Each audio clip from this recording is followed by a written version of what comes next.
It's time for a new era. We're in the season 3 version of the show here on the Sooner Later Sports Show. Thank y'all for pulling up. Y'all know that their boy Coop. I am your host Jay.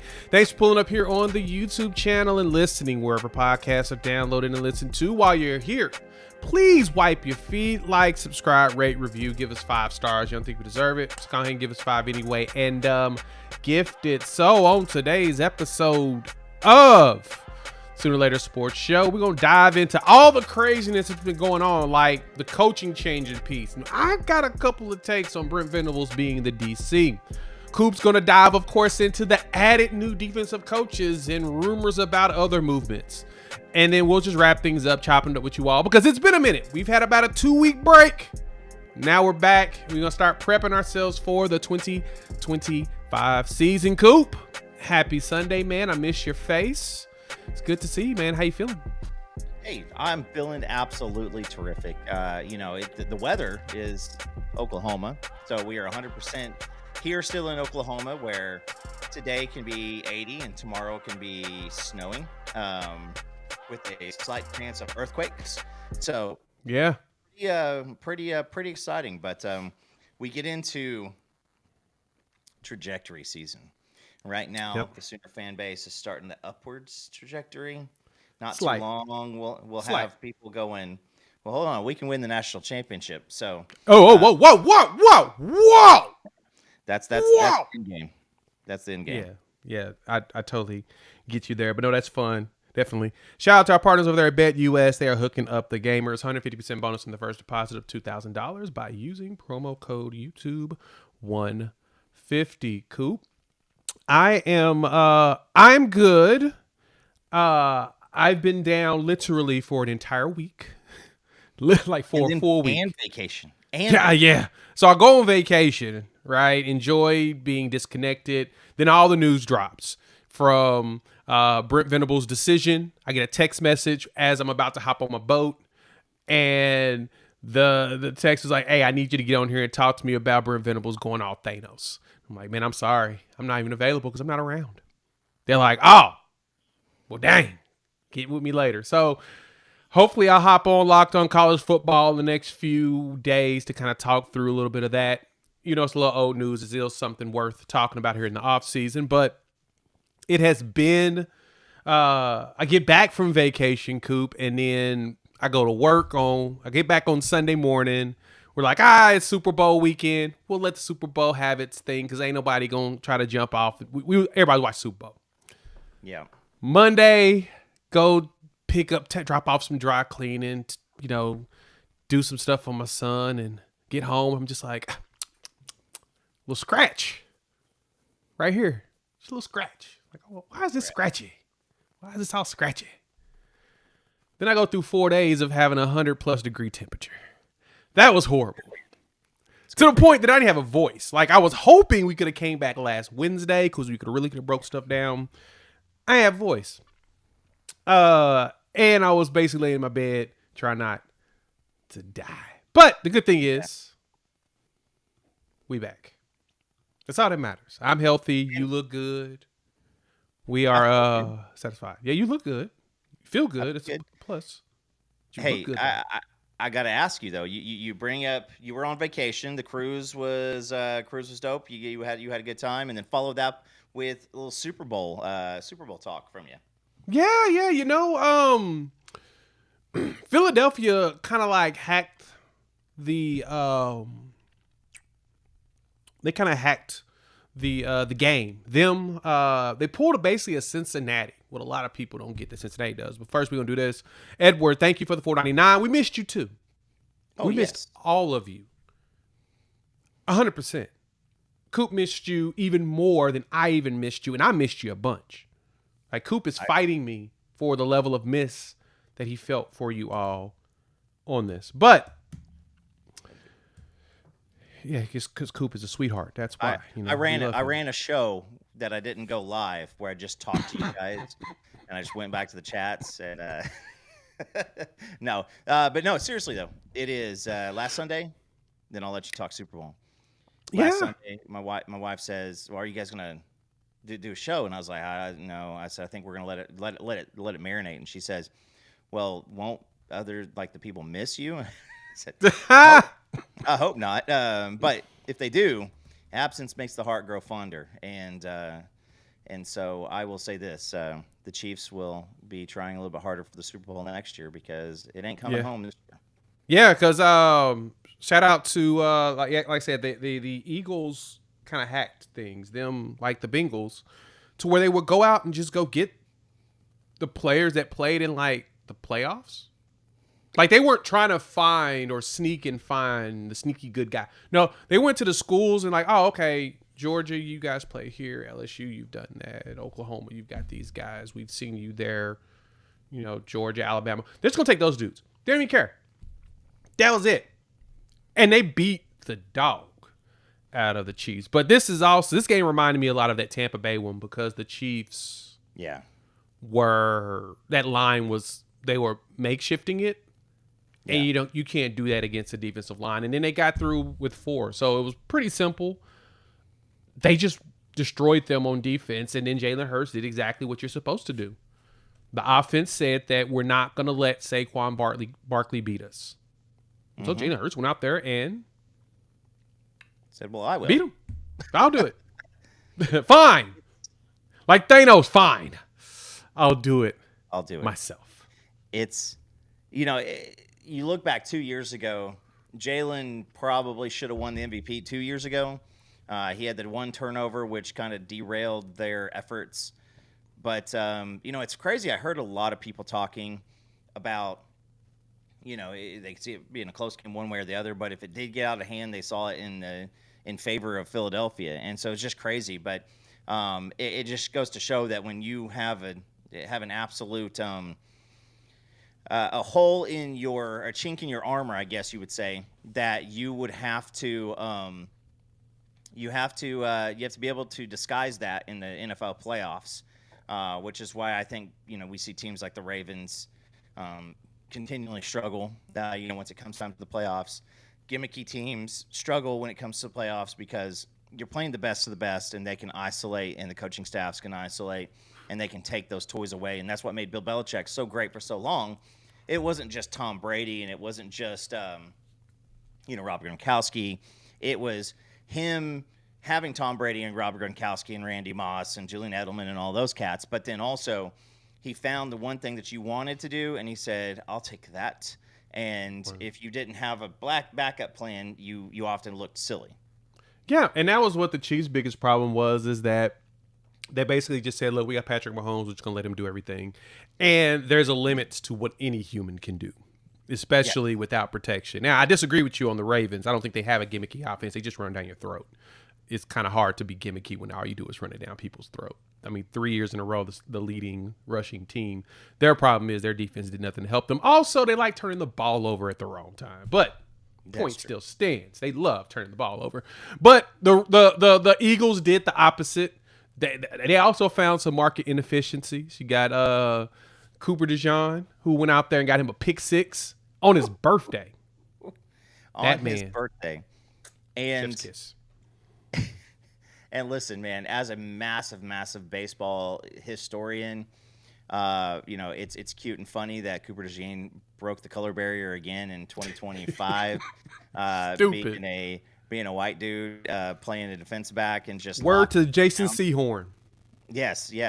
Shout out to Jason Sehorn. But I love Jason Sehorn. By the way, with the Giants. That guy, I still watching Jason Sehorn. There was one time where he was playing coverage. I think it was on Ed McCaffrey, and it was just like that was just a dream scenario for a lot of people out there. But no, it was just an absolute good game. For people who want to see football, because you saw football winning. You didn't see shenanigans. And I'm not going to lie, that first offensive pass interference on Philly drive 1, I thought, oh, that's not going to help the case for the officials. But it just kept on going, and it looked like the Chiefs were shell shocked right from the get go. And when you have guys like Hollywood Brown and Xavier Worthy, those guys got to get loose because somebody else is getting attention, and they've got one-on-ones and they're breaking them. And those guys, those guys just couldn't really mesh well with Pat Mahomes. And like you said, Jay, you can have one really, really good quarterback, and they can take your team quite a far. But when Philly started wrecking shop with four down linemen and just got to play with the rest of the cats in the back, it kind of was just bad. So anyway, Congratulations to Philly and to Lane Johnson, Grant Calcaterra, Jalen Hurts. These are guys who had Sooner ties back in the day. Just absolute crazy. To see Samaje Perine on one side as the third down specialty back, and Grant Calcaterra as a blocking tight end. Just those are two bets I would have lost a few years ago when they were in Sooners jerseys. Yeah, same. I would not have won those at all. But the good thing is Sooners won more Super Bowls, which is once again, this is what the third year in a row we had the most players in college football represented in the Super Bowl, active and inactive rosters. Can't beat that, man. We keep sending dudes to the league, so let's go. The good thing for the good thing for the Chiefs is now they can go back and search for more Bill Beatonbow guys and actually get them healthy so they can play. Because I know Mateer and Wanye were both hurt, so they didn't get to play. Unfortunately, you didn't get to see Blake Bell. Should have saw more Blake Bell if he's still there. I can't remember. No, Blake retired. Blake did retire. There you go. That's why I didn't get to see him. But we can get that line going. I'll give it to Creed, though, man. He held his own. He's literally the only offensive lineman that actually did something that game. It was so bad. And I felt so bad. It's like you saw the line in the middle just pushing forward, and then all you saw was around it. It was just getting bad. It was just like all you saw was just murkiness in the pocket. And you can tell that Patrick was uncomfortable. So good job, Creed. Shout out to you. Shout out to Bagman with the quote of the day. The Chiefs OL looked like Week 3 Bill Beatonbow coach unit out there. So they had Tooney was he's the right guard, and I think he's been playing tackle for a while. And he is not a tackle. And again, some things you can mask them in the middle of the season, but in the playoffs, it's just they're going to take away what you're good at. So, yep, exactly. So, speaking of taking what you're good at and everything. Now, some of y'all may not agree with this statement, but we got to talk about the attempted poach once again of our coaching staff, which I'm gonna tell y'all now, it's not a bad thing. Let's dive into that first. Shout out to the partners over there at BetUS. They're gonna hook you up 150% bonus on the first deposit of $2,000 by using promo code YouTube150. Coop. DeMarco Murray, Penn State? My God. That, I'm not going to lie to you, was a little bit on the surprising side. Now, let me explain where my surprise came in, and then I want to get your thoughts as to how do you think this transpired. But the Ohio State job made sense last year. Mm-hmm. And it made sense because DeMarco Murray's wife, my understanding is from Ohio. So she has family ties. I think Cincinnati is what I heard. So because of that, that made sense for him to consider a job up there. Just, maybe she wants to be close to her family. Boom. He goes there, maybe even chance he ends up in the NFL. Sounds like DeMarco Murray's working just because he's bored, more so than him just feeling like he needs to coach. But I know he thoroughly enjoys it, and he does a really good job with recruiting. Then Penn State populates, and I'm just like, why? He wasn't getting a raise. He's already making, he's going to make $850K this year. Now it's what he was already making. It already jumped him up from like 2-something when Ohio State came after him. Yeah. But it made sense for Penn State to go after him because when they lost their running back coach to Notre Dame, they needed one.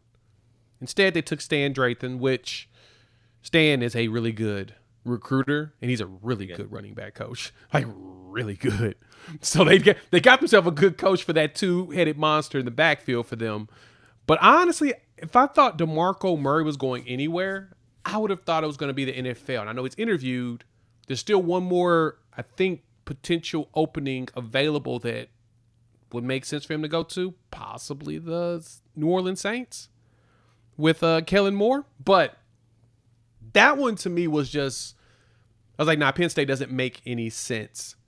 Even though the conversations happened, it just still didn't make any sense to me. What did you think?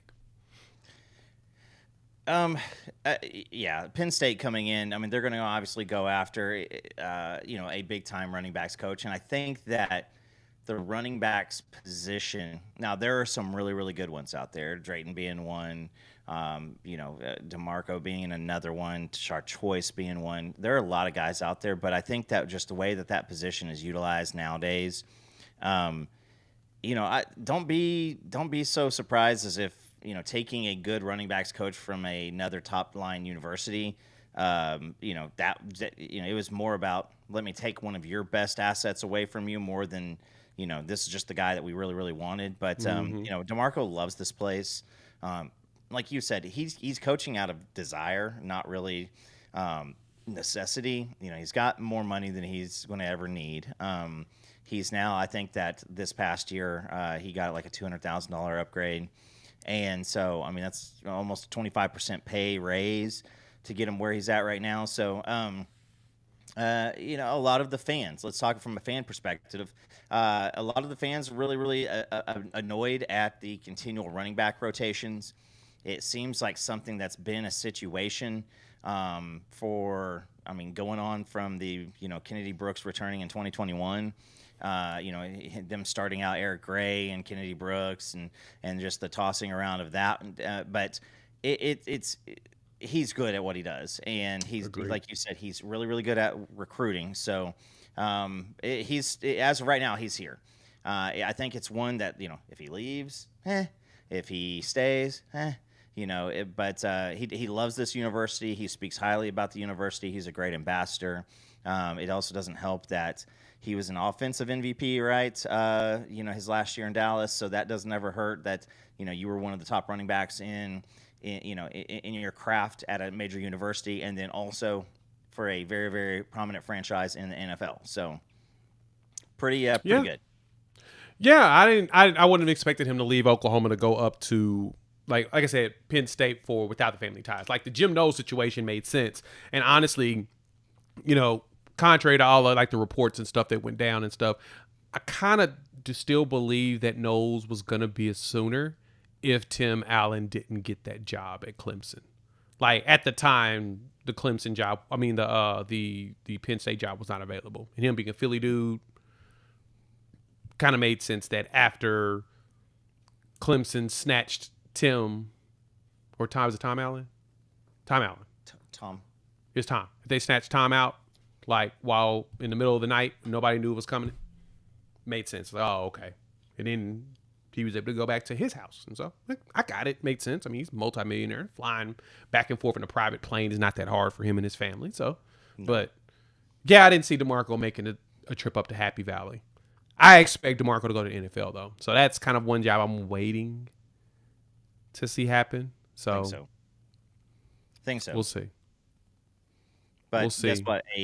A coaching staff in flux typically means good things, or it means something really, really bad. So I think that it's just more the same for this fan base is, what is this year going to look like? Because, if this year goes off and this team, really, really just shows up and does the expectations that a lot of us think, you're going to have more coaches leaving because they're going to upgrade. They're going to be wanted somewhere else. And so that's always going to happen. I know that we still have some names on our staff that folks would help pack, if they got the opportunity that they've been looking for. But as of right now, I feel like as of today, this coaching staff's pretty much probably going to be a set in stone thing for 2025. I agree. I think there's going to be no more changes on there on the offensive side whatsoever. But we did make some big changes on defense. We added, Nate Drelling. You add Wes Goodwin, which that was anticipated the minute that Clemson let him go. It kind of made sense to get him as an analyst and let them continue to pay his salary because he had a buyout. And Sooner Cowboy puts this out there. It sounds like this rumor may be true.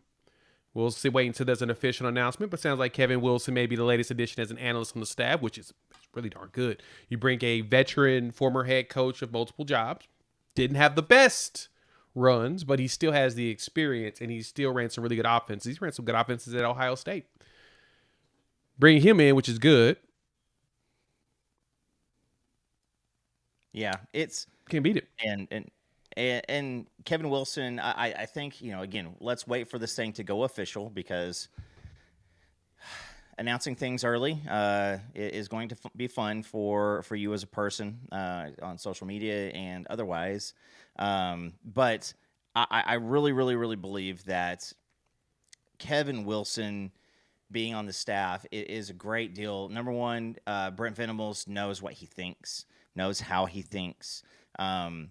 Kevin Wilson's a guy that just, you see it in the NFL, you see it in college football. There are some people who are just really, really good at being a coordinator, and they're just not phenomenal at being a head coach. Right. Maybe it's I look at a guy like Philly's DC, Fangio. Fangio, I believe, was at the Bears, and sometimes you just go to a system or a situation that's just unwinnable. And what do you do after that? Can you take a step back and really just get after it? From a well organized thought process. So I think that Kevin Wilson being on staff, if this thing does finalize and come to fruition, he has been here for a few days, about a week. That is Kevin Wilson.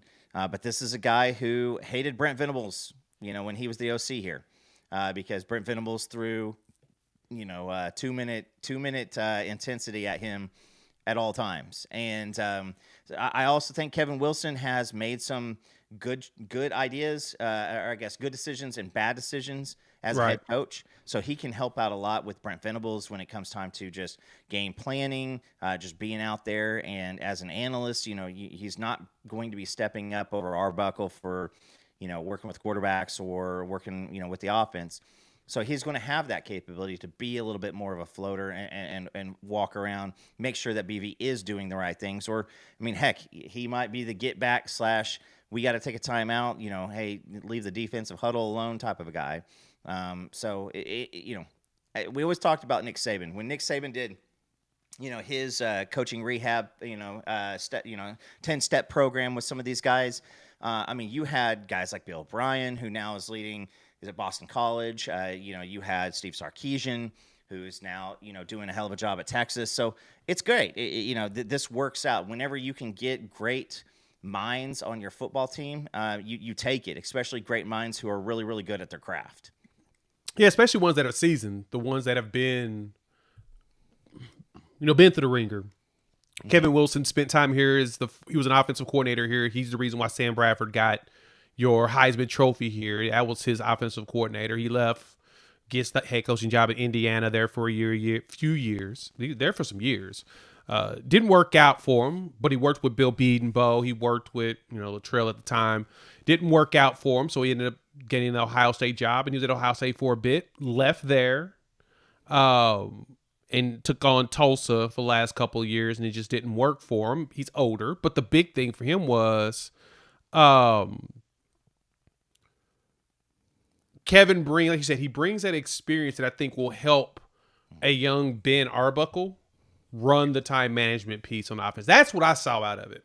When I saw the hire, I said, okay, it makes sense in hearing about it today that you bring in a veteran like that, they can help with that part of it. The time management component is going to be critical, especially talk on this flip side of Brent Venables now calling the plays on the defensive side. So I wanted Brent to get himself a defensive coordinator just so that he could truly step back and really run that CEO role.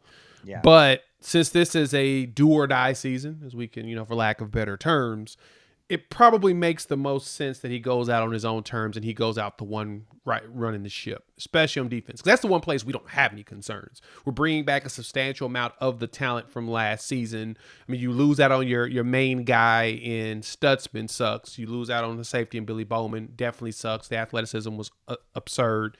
Des Malone was fun and he did a really good job zoning things out when he got out there. But you still got Kip out there. Kobe's going to be helping running things. Samuel Mosigo's ready to step up. You pick up a Kendall Daniels. Kendall Doby should be back, and you'll have a good chance of him playing corner. Gentry Williams, he didn't transfer, so it sounds like he's going to be making a return. If his shoulder's right, him and Eli Bowen's going to be an elite set of corners with Doby. So, not to go through every position, you brought back majority of the talent that was there, plus some really good young safeties that everybody's excited about. We watched them hit people, and that's what y'all been wanting. People that can hit people, that can actually tackle, wrap up, and level them to where you're getting those tackles for loss. There was a stat that went around not too long ago that I'm going to drop another video on sometime this week now that I'm back with a voice and I can actually talk for extended minutes, on Oklahoma being one of the top teams in tackles for loss to like the last 2 to 3 years. Coop, that's kind of absurd. The question is, do people expect that?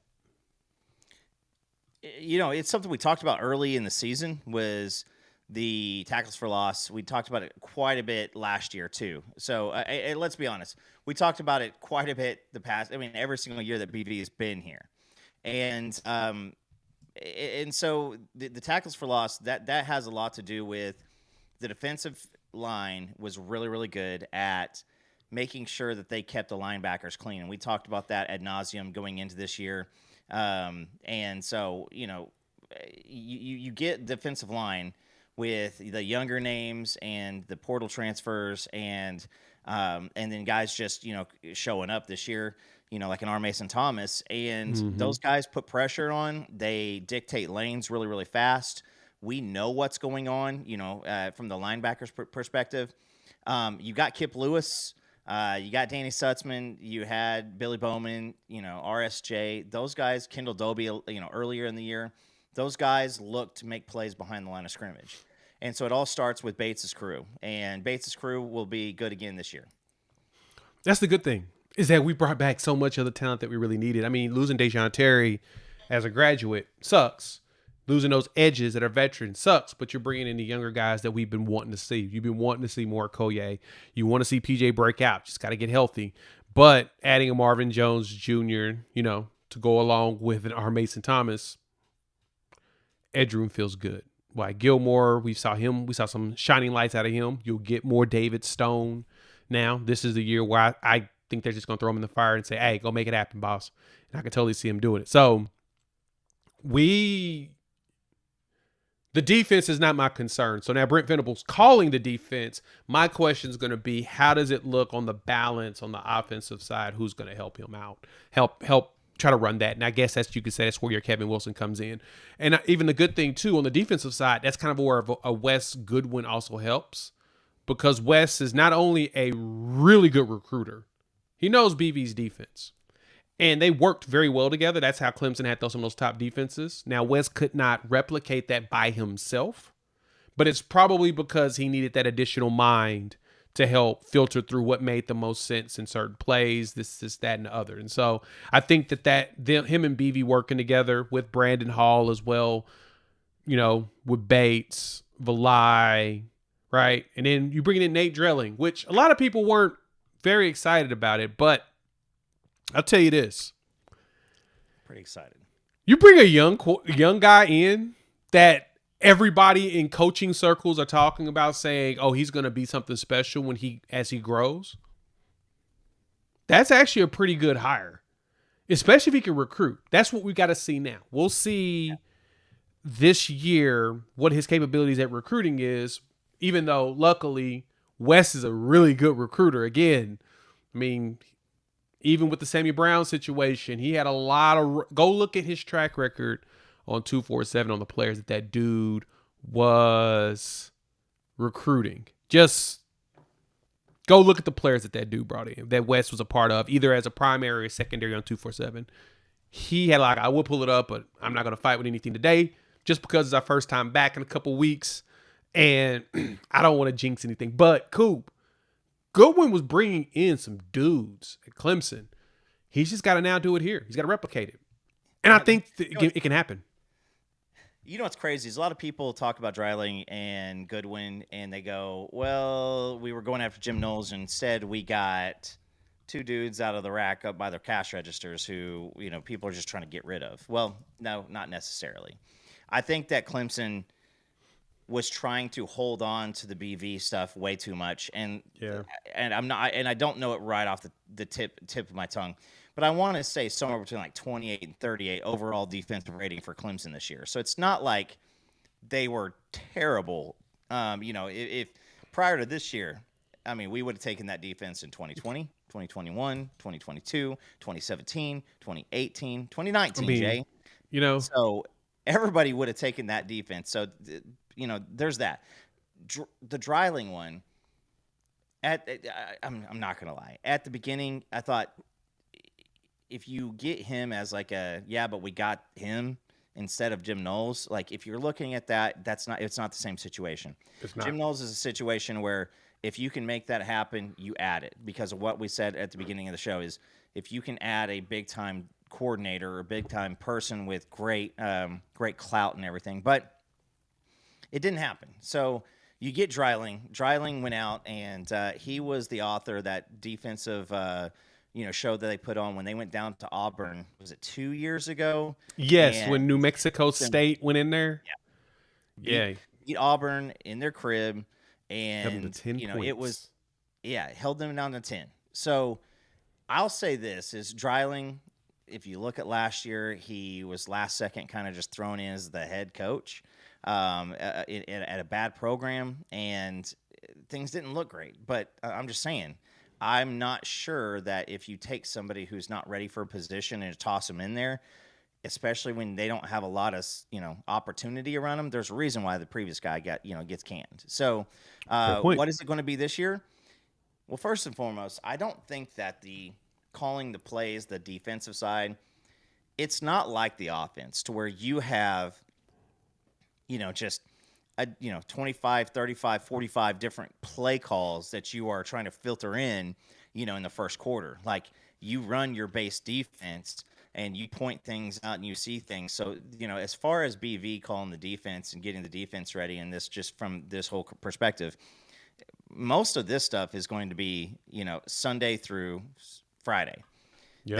That's where a lot of the BV stuff is going to come in, and he can really float a little bit more, and it's not going to be like he is like calling the offense. Calling the offense is a full-time focus. You're probably calling different plays quite often, and so this defense also, this is a very, very, very senior laden, I guess, older defense now. Not senior, but older defense, where you've got guys like RSJ, who has now been in the system for, is this his fourth year? Yep. This will be his fourth year. You've so got many leaders. So many guys over there. And I wrote a story for John over at Locked In. We'll find out if it gets published, right? But wrote one for him, and just like the talk points around what this defense is going to have is, I think that you're going to need a verbal leader, is going to need a pop up, and Kip Lewis is who he is. I also think that don't sleep on Kobe McKenzie being a big time leader. Kendall Dolby coming back. He's a lead by example guy. RSJ, Gentry. A lot of these guys have been around for a long time, and so the defense is going to be just fine. And you're going to have a lot of DCs out there on the field, for any given snap. Agreed. Your goal here is to keep continuity going on the defensive side of the ball, just like you did last year. And I think they will be able to. I don't think we'll have any questions. Like, Sooner Cowboy asked some good questions here. I got that one for you on OU's defense finished last year in total defense. So, Coop, to your point, Clemson finished last year 28th in defensive efficiency based upon ESPN's efficiency rating. Their total defense was 69th. So, they gave us some yards. Sooner Cowboy, OU, 19th in total defense. 19th total defense. 318. We were one of the tops in the rush, which I can get you that in a second. But compared to last year. I mean, or the season before that. Ooh, buddy. It wasn't very good. Let me look at 2023 real quick just so I can tell y'all how nasty of a difference that was. And look as we talk about it. 79th. Yeah, 79th. I mean, a pretty big jump. But yeah, we gave up a lot of yards, and this is also with our offense doing nothing, with no support from the offense. And how many different times, and in the SEC, I would say this is, if we were ranked 19th, I would say let's double that down. If we played the SEC all year long, we'd have probably been in the 40s. With the way that our offense was incapable of assisting. So I'll go this is you have the offense just not hand the ball right back over time after time after time after time after time. And by hand the ball back over, I'm counting 3 and outs. I'm talking fumbles. I'm talking about next play turnovers. The defense gets quite a bit of a break. And, that's what you're going to see this year is now this defense is going to be led by a kid who literally just runs around like his hair's on fire every second of the day with Kip Lewis. And so if this defense takes after him, you're going to want the offense to support too. No, I agree. 100%. You're going to want that. But I think that we'll see the compliments. And it's funny because I'm starting to see more and more as people are putting together their previews for the year. The one major talking point that I'm seeing is everyone's talking about the Arbuckle-Mateer combo. So that's becoming a big conversation piece. And we'll talk about that a little bit more in just a minute. But the key thing is adding Nate as well as Wes in your linebacker room like that. Like I said, I just got to see how good of a recruiter Nate can be. And I think Wes will probably be an analyst probably for a couple years since he has that buyout. There's no reason for anybody to allow – there's no reason for Oklahoma to pay him if they can just let Clemson keep paying him. I mean, based upon his contract, he's required to get a job, but he's not really required to take analyst job is a job. Basically how it works. It's in his contract. He's good. So,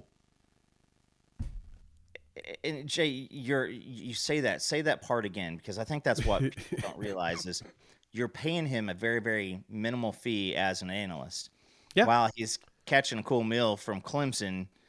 And so, I mean, all parties involved outside of Clemson are probably like, yeah, analyst seems like a pretty good role for you, sir.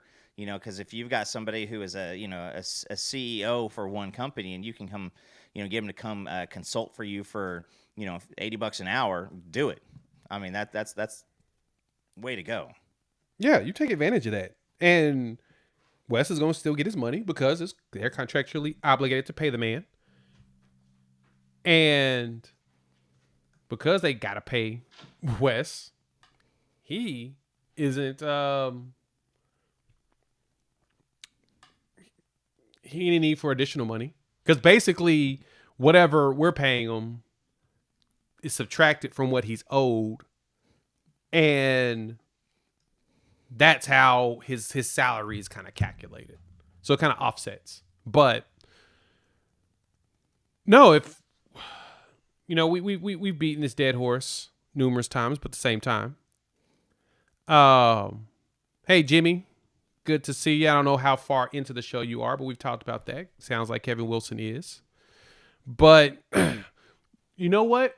As we talk about Kevin Wilson, Coop, let's jump into that offense. But first, shout out to the partners over there at US. They are hooking up gamers. 150% bonus on the first deposit of $2,000 by using promo code YouTube150. Coop, you want to know what's interesting about the Kevin Wilson piece now? I think even more and more. We talked about, a Heisman Trophy that happened underneath Kevin Wilson. You just added in Mateer. You bring in Arbuckle. And you bring in a coach that's been around some Heisman Trophies. Mm-hmm. And helped build some of the best offenses in college football.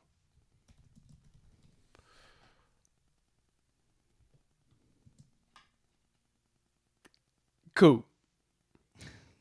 Is there a possibility here? Vegas thinks so.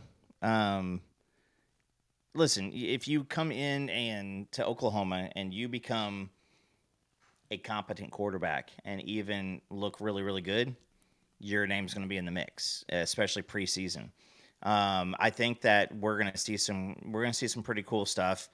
The SEC's turning over. It is one way or the other. It's turning over quite a bit of stuff. You're going to have Nussmeier as the kind of leading guy returning to the conference, and he's going to be probably your first team all SEC guy. Yep. And then it's a lot of guys. We're going to be facing 6 new quarterbacks. And I literally, that excites me about this for our defense. I was excited about this past year. Mateer has the chance of coming in and, he knows the system. He knows how to do things when things break down. And I think that I can get more into that at another time, but I think that's going to be his biggest area of opportunity is when things break down against Stanford, it looks a little different than when things break down against Auburn or Alabama or Ole Miss. So we're gonna get a chance to see him make plays, and I think it all starts with week 2. Michigan's going to become and be regarded as a good defense. If he goes out and carves them up, it's still going to be a good defense that just needs some time to break in some new starters. But he's going to get that right from the get go, and you're not going to. He's going to have. I don't see OU having 1 or 2 guys at like 1,500 yards receiving, or a 2,000-yard back or anything like that. I see it as a full team complement, and you're going to see. And I'm not putting in comparison for John Mateer on the next name that I'm saying. So please don't be like, well, hey, Coop said he's going to be the next Patrick Mahomes. But you look this year. Do we want him to be Patrick Mahomes at Texas Tech, though? Oh, no. NFL Patrick Mahomes. Like, he's not going to have a 5-star receiver that's leading, the country in mentions. He's not going to have a guy that's up for the Doak Walker. He's going to have a bunch of guys who, remind you of Lee Morris. A bunch of guys who just are guys who just show up in good times. And I think that with the new crop of guys, the guys coming back from injury, this offense is going to go as John Mateer runs. And I think that he's going to be kind of holding all the offensive statistics himself. I don't think he's going to have to share it, like I said, with a 1,500-yard receiver or anything like that. Now, I'd love to say that, but yeah, I think Mateer has the chance. And if the team can get to 9 or 10 wins, it's a better chance. And he's going to be going up against a lot of guys with Arch Manning. He's going to be going up against, the quarterback, whoever it looks like it's going to be at Michigan, Jackson Arnold. There's going to be a lot of conversations around the quarterback matchups this year for John Mateer and for the Sooners. And those are only going to help. No, I agree. I 100% agree. I'm really curious to how Mateer is doing right now with those wide receivers as they're training together. I know that the winter workouts are happening. You see pictures and videos, everybody. You see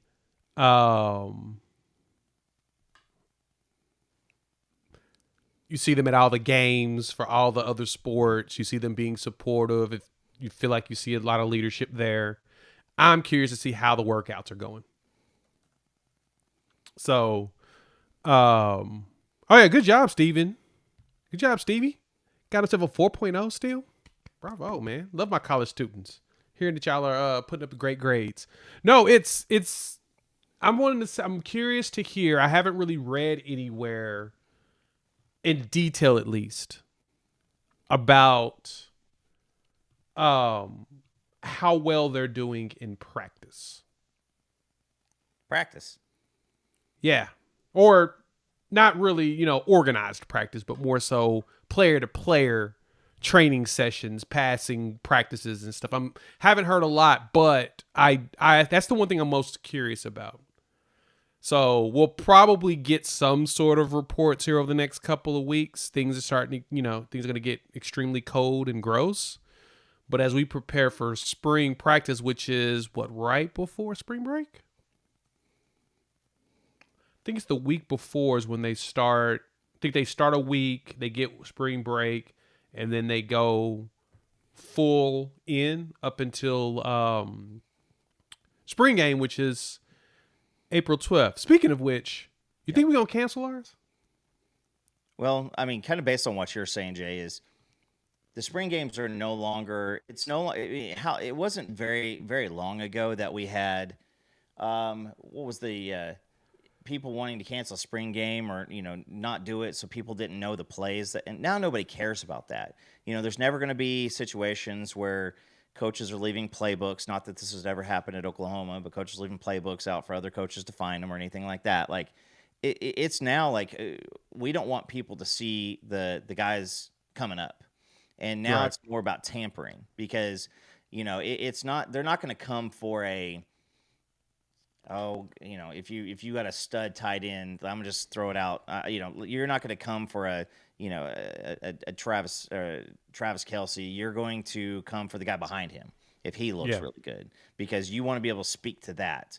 And so I just, I personally think that we'll still probably have it. I think it's probably going to be a very, very pared down version. With this, you got guys who are wanting to get out there and, shout out to Coach Dent, Gridiron Inside. If you guys haven't checked him out, go check out him. This is, he is the father of one guy that is going to be playing his tail off in front of that crowd for the spring game. And he's going to want the coaching staff to see he's ready to take some snaps away from someone else or to take a starting spot. And that's who people are afraid of losing. They're afraid of losing that guy right behind the other guy. And I haven't seen anything yet that makes me think that OU is going to be heading that way. But I would say, yeah, I'm pretty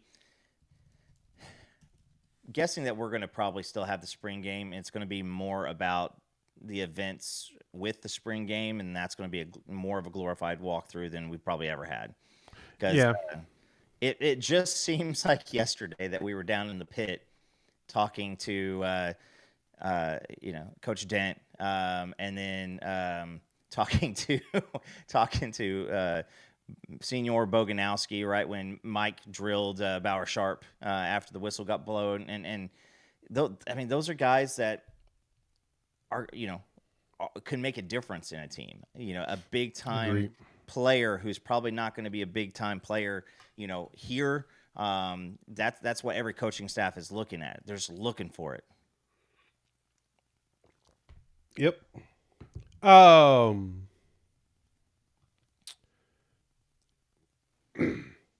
Another question about Kevin Wilson. We'll let you catch up with the show. Hopefully you're catching up. But yeah, we've talked about Kevin. So definitely.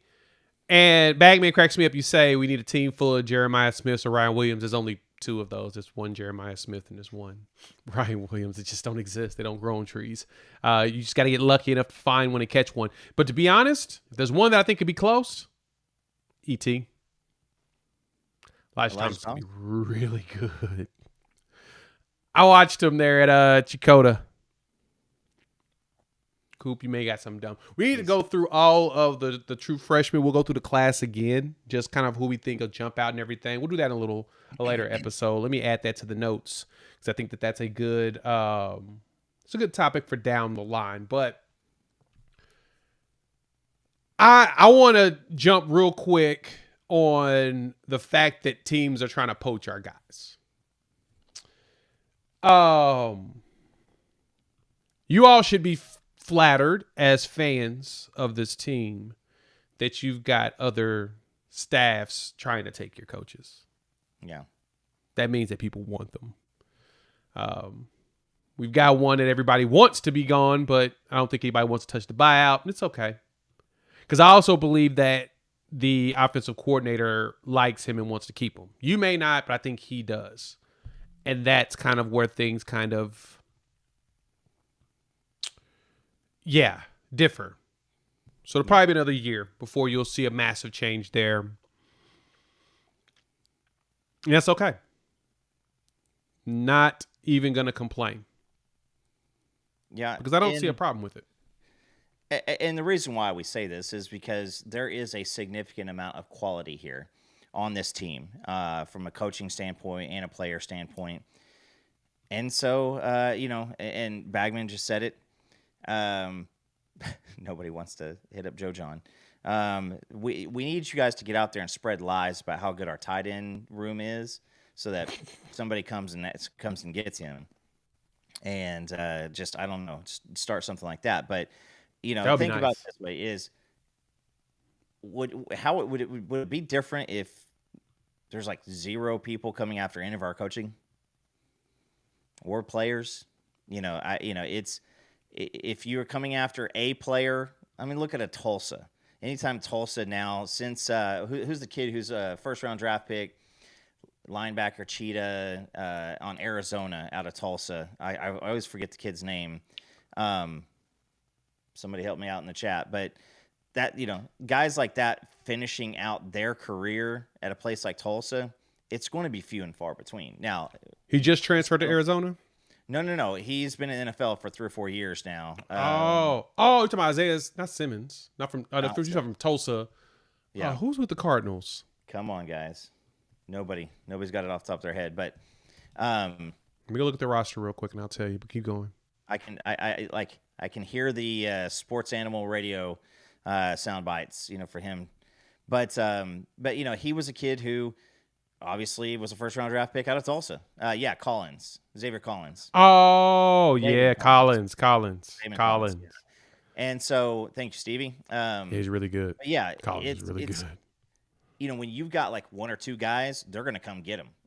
That is it. I mean, they're going to come get your guys. And so, I made a comment that, people were hitting up some of our defensive players.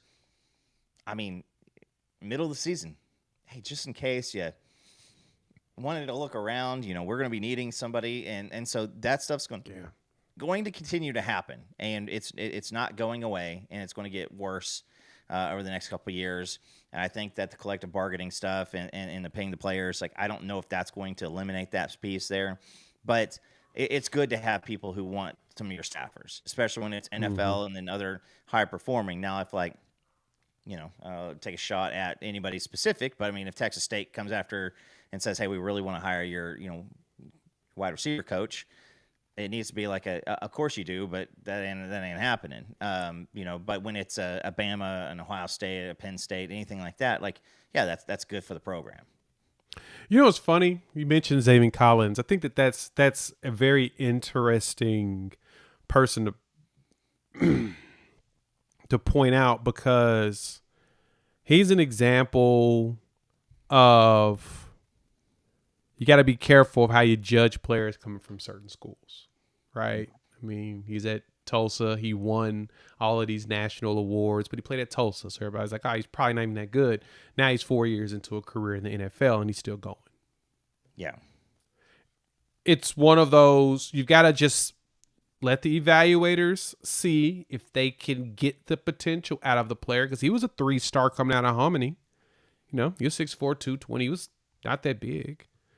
His recruiting profile, he didn't have anybody after him. He was ranked on the 247 composite 2143, number 29 in the state of Oklahoma. But he gets himself drafted to the NFL. And number 29 in Oklahoma is kind of like being somewhere in the 200s down in Texas.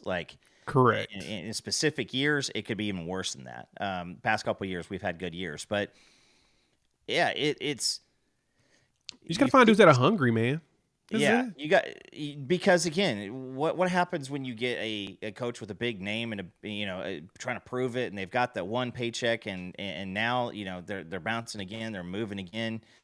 Is it because it's hard to follow up? When you are successful, whether it's real world or whether it is in football, when you're successful, that's why they call the thing the sophomore slump is you get somebody who comes in and balls out and does a really, really good job.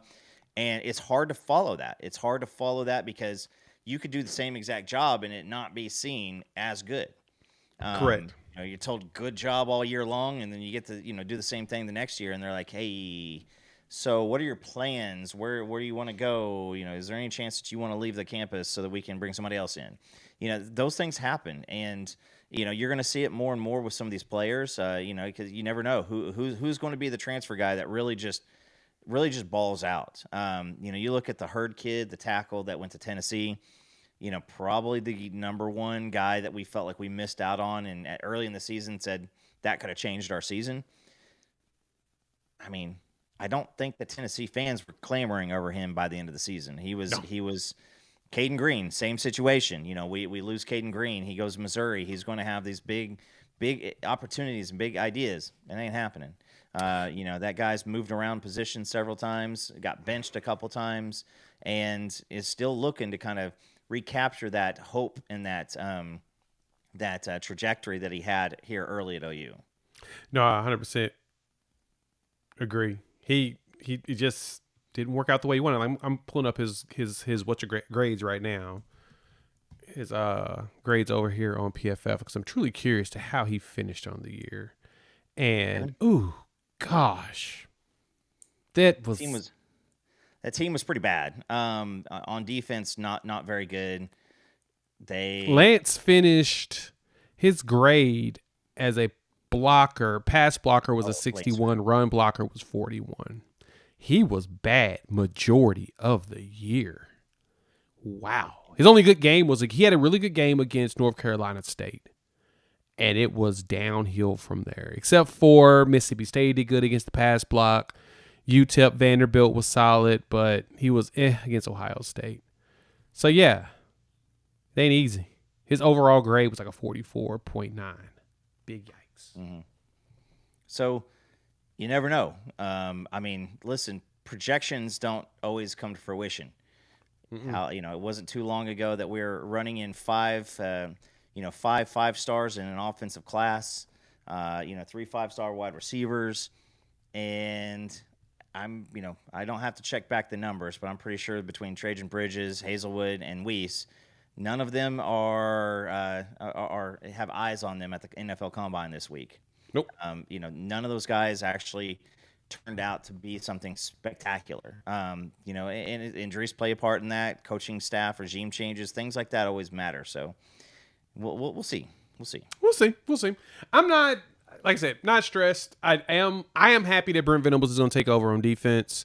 I do like the additions on the defensive staff. We'll talk about that a little bit more in another video on what Brent Venables is going to have to do going forward.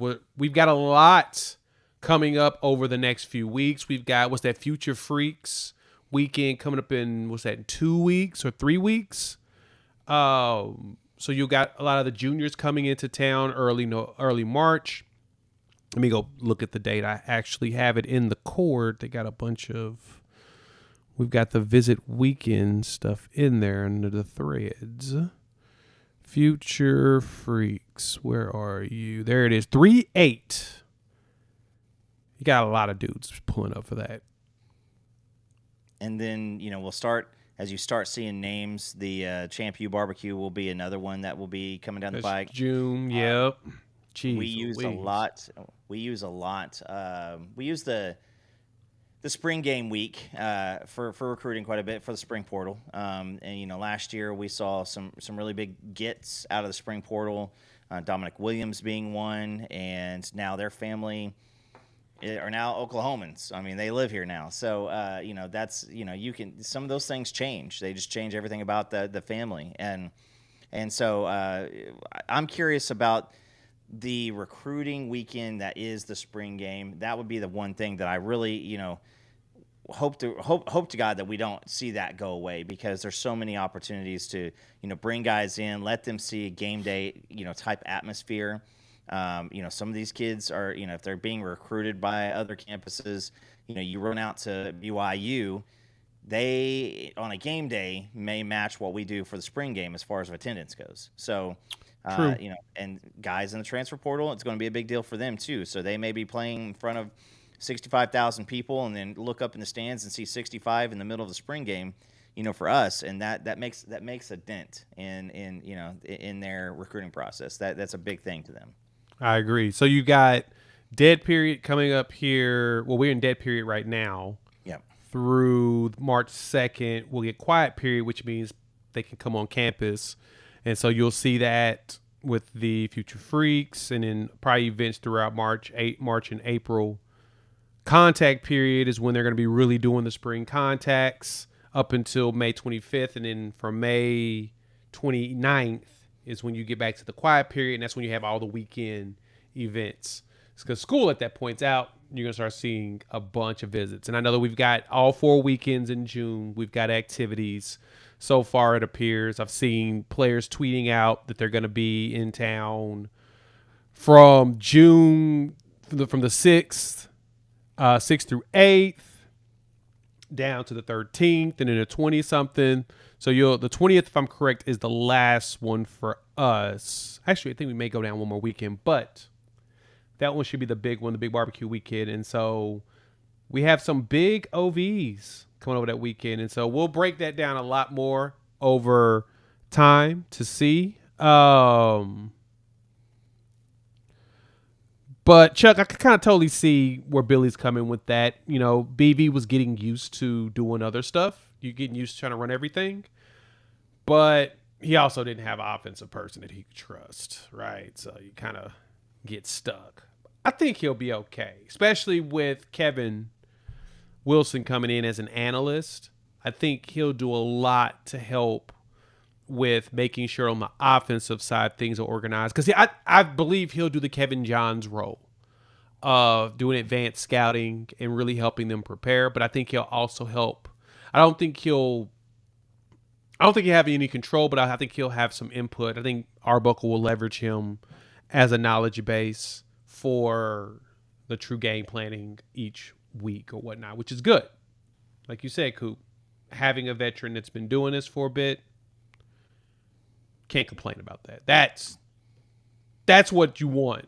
I mean, that's what Saban always did. He always had veterans that could run that side of the ball themselves. And the only thing was, though, he also shuffled through a lot of offensive coordinators until he found the one that worked.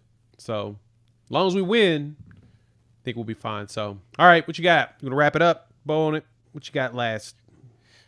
Yeah, this recruiting class should be a larger recruiting class. I think that Really? You think so? There's some potential for I say larger as in you're going to see kind of like 2 years ago to where you saw a lot of really, really big time, people across the board, a lot of big names involved in it. Let's see here. Sooner Cowboys already mentioned KJ Ford and Deuce Gerald's. Deuce Gerald's has been on campus, I think 4 or 5 times at this point. KJ Ford multiple times. There's a couple of potential flip watches. The running back from Baylor, defensive back out of A&M, safety out of A&M. Like there are a bunch of guys that it seems like we're waiting for that. The staged timeline to really start taking off. Last year we had guys show up. I think was it Elijah Thomas last year that came in and committed, and they were like, "Oh, hold on, not yet." And he was like, "No, I'm just going ahead and do it. Let's go ahead and knock this thing out." And he did it. And I want to say it was junior day, maybe, but he hopped on pretty quick. And so outside of those things happening, they're going to have a lot of these events to where if you're coming to these events like the Champion Barbecue, it's because they think that closing time has hit the clock. So, yeah, man, it's you got that. This is going to be a fun year. I will say this, and I know that we've avoided the elephant in the room, Jay. You got lots of sources, a lot of insiders out here, and after the coaching staff search and the offensive transfer portal, Mateer, a lot of people want to be the ones giving out this information, want to tell you what's about to happen. I think, again, this year, a good rule of thumb is until it's done, it's not done. Yep. It ain't over till it's over. Yep. Shout out to a very famous Yankee catcher. But like you got to just understand that there are so many things that nowadays are done until somebody gets a call from a big money donor and says, "Hey, I think that we can add $500,000 more to this effort." And so, I would say that is stick around with, just kind of stay tuned. We'll try to lead you, how our feelings are feeling. But stay tuned. And I would say this is if you see forecasts and stuff out there, grain of salt, more than ever this year, grain of salt. We're going to be on some really, really, really big names. And for everybody who was part of the Fasusi saga this past year, expect maybe like 5 or 6 of those. Because when you're in play for big time defensive backs, big time 5-star, defensive linemen, offensive linemen, those things are going to happen. They are going to happen. And there's a lot of universities saying a lot of different things, and it does not matter. Get them on the campus, and we can go from there. And that's going to be the marching order for a lot of these people. So this is going to be a fun cycle, and I think the OU's in on a lot of names that are very, very exciting.